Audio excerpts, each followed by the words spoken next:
తను ఇంట్లో లేకపోయినా కూడానా? అవును బాబు, అమ్మ రూల్స్ ని ఎవరూ బ్రేక్ చేయలేరు. లేకపోతే నేను చాక్లెట్స్ ని తినేసి ఉండేదాన్ని. తన ఇంట్లో లేదు కదా, అందుకనే పని మీద బయటికి వెళ్ళింది. అయినా నేను తన మాటల్ని వింటున్నాను కదా. అవును కదా? చాలా మంచి విషయం. ఇది చూడమ్మా, నువ్వు ఇవాళ స్కూల్కి ఎందుకు వెళ్ళలేదు నీకు తెలుసా? అమ్మ చెప్పింది నేను కూడా తనతో కోర్టుకి రావాలని. అక్కడ వాళ్ళు నన్ను ఏవో క్వశ్చన్స్ అడుగుతారంట, నేను వాటికి ఆన్సర్స్ ఇవ్వాలి. మమ్మీ నీకు చెప్పిందా అమ్మా వాళ్ళు ఎలాంటి క్వశ్చన్స్ అడుగుతారో? నాకు తెలుసు గంగ ఇలాగే చేస్తుందని. చూడమ్మా, కోర్టులో నిన్ను కొన్ని క్వశ్చన్స్ అడుగుతారు. అంటే జడ్జి గారు నిన్ను కొన్ని క్వశ్చన్స్ అడుగుతారు. నీకెవరి దగ్గర ఉండాలని ఉంది అని. అమ్మ దగ్గర లేకపోతే నాన్న దగ్గర. నువ్వు ఎవరో ఒకరి పేరే చెప్పాల్సి ఉంటుంది. నువ్వు కంగారు పడకూడదు. నీ మనసుకి ఏది మంచిదనిపిస్తే అదే చెప్పు. కానీ బాబు, నాకైతే అమ్మా నాన్న ఇద్దరూ కావాలి. నాకు వాళ్ళిద్దరితో పాటు ఉండాలనుంది. అయినో తల్లి, నేను ఇదే కోరుకుంటున్నాను. కానీ కృష్ణ, నువ్వు ఆ రోజు కోర్టులో నీ డెసిషన్ చెప్తావు కదా, అది నీ డెసిషన్ ఏదైనా సరే, నువ్వు మాత్రం చాలా కేర్ఫుల్గా ఉండాలి. అది ఎలాగంటే కృష్ణ, ఈ బ్లాక్ గేమ్లో చాలా జాగ్రత్తగా ఉండాలి కదా. ఇది లాస్ట్ బ్లాక్ కదా. ఒకవేళ దీన్ని గనక మనం సరైన బ్లాక్లో పెట్టకపోతే మొత్తం స్ట్రక్చరే కూలిపోతుంది కదా, రైట్? అలాగే ఇప్పుడు ఈ కేసు ఉంది కదా, అది కూడా ఈ బ్లాక్ గేమ్ లాంటిదే. ఇప్పుడు నువ్వు లాస్ట్ బ్లాక్లో ఉన్నావు. నువ్వు బాగా ఆలోచించి చాలా జాగ్రత్తగా నీ నిర్ణయం నువ్వు తీసుకోవాల్సి ఉంటుంది. ఎందుకంటే ఒకవేళ నువ్వు మొత్తం అంతా సరిగ్గా చేస్తే అప్పుడు ఫ్యామిలీ ఒకటవుతుంది.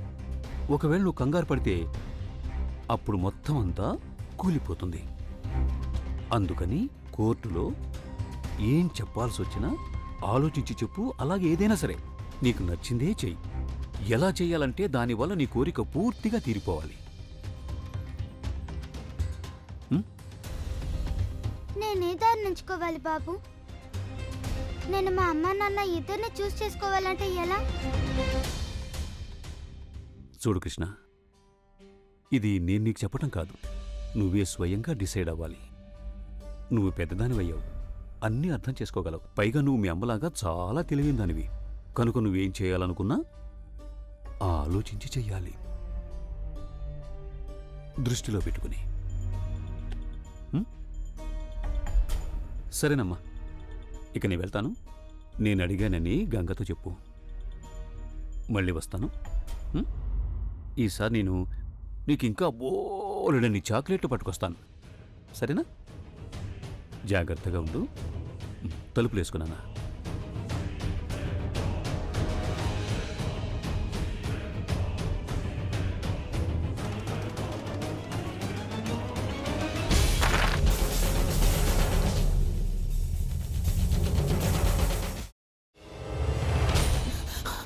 నువ్వు ఇంకేమన్నా చెప్పాలా? ఇంకేమన్నా అబద్ధం చెప్పాలనుకుంటే చెప్పేయి. నేను చూడాలనుకుంటున్నాను నన్ను మోసం చేయడానికి నువ్వు ఎంత నీచానికి దిగజారగలవు అని. ఎందుకు ఆలియా, ఎందుకు నువ్వు ఇలా చేసావు? నీకు తెలుసు కదా, నానమ్మ తర్వాత నీ ఒక్కదానిని కదా నేను పూర్తిగా నమ్మేది.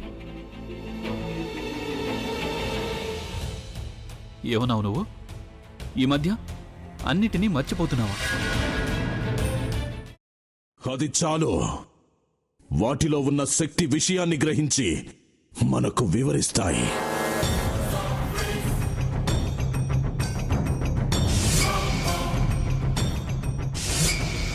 ఎవరు ఆ దండ విప్పొద్దు, గది తలుపులు తెరవద్దు.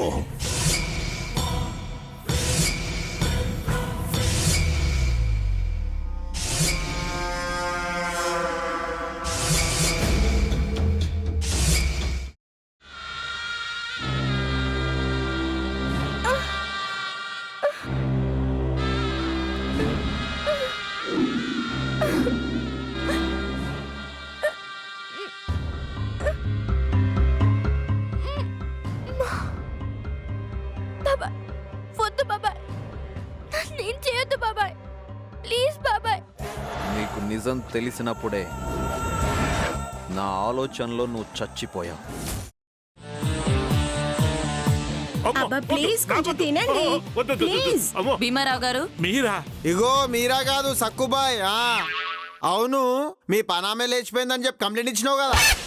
రేయ్, ఆయన కంప్లైంట్ ఇచ్చింది లేచిపోయిందని కాదు, కనిపించడం లేదు అని. అచ్చా, అట్లానా? సరే మేడం. ఇడియట్.